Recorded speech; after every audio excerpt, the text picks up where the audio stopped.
نكمل الجزء الخاص بالادمنستريشن. كده عرفنا موضوع التيم ممبرز وازاي اعمل لهم اكونتات وهكذا. موضوع السيتنجز هنا كنا شرحنا الثيم اديتور ازاي بعدل الشكل البي دي اف بتاعي وهكذا. ممكن نقدر نرجع له من الفيديوز اللي متسجله ان احنا نعمل ازاي البي دي اف بتاعنا بالالوان بالصور بكل حاجه. هنا البيزنس انفورميشن دي لو تفتكروا دي معلومات اللي كانت في الاول، ممكن احط اللوجو بتاعي، ممكن اغير البيزنس انفورميشن اسميه حاجه تانية. وهنا عندي disable border for expired users، يعني لو انا علمت صح فبالتالي هيعمل ايه؟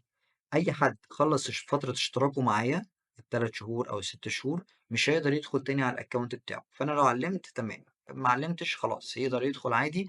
ودي برضو حاجه ريكومند ان هو اوكي نقدر يسيبه يدخل على الاكونت بتاعه عادي من خلال الابلكيشن، علشان نقدر بعد كده ممكن نعمله ريتارجتنج تاني، نبعت له نوتيفيكيشن عاملين لك اوفر جديد وهكذا، وبعدين بعمل سيف. فدي الجزء الخاص بالبيزنس انفورميشن. اونبوردنج بيزنس انفورميشن دي كانت اول حاجه خالص اللي احنا كنا بنعدل فيها.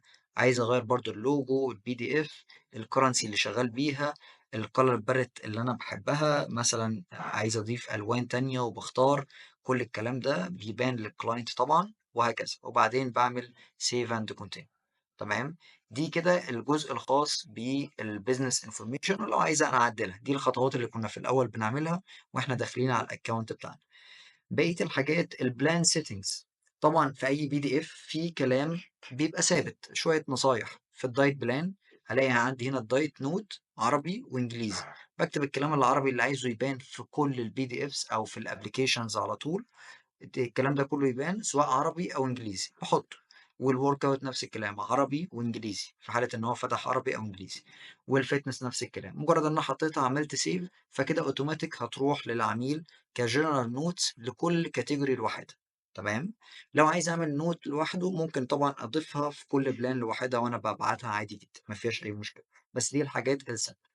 هنا البرانشز لو فاكرين إن أنا عندي كام فرع، هي خاصة شوية بالكلينكس اللي شغالة بالسيستم، فبالتالي عندي مثلا فرع رئيسي من برانش فممكن أضيف حد تاني، فرع تاني مثلا في حالة إن أنا أفتحه وهكذا.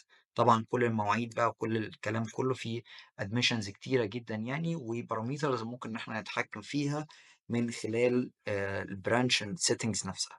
تمام. وهنا اليوزر نوتيفيكيشن لو أنا عايز أبعت له بقى نوتيفيكيشن، اقول له مثلا اتمرن كويس، افتكر اي حاجه، فممكن اجي من هنا واعمل كرييت.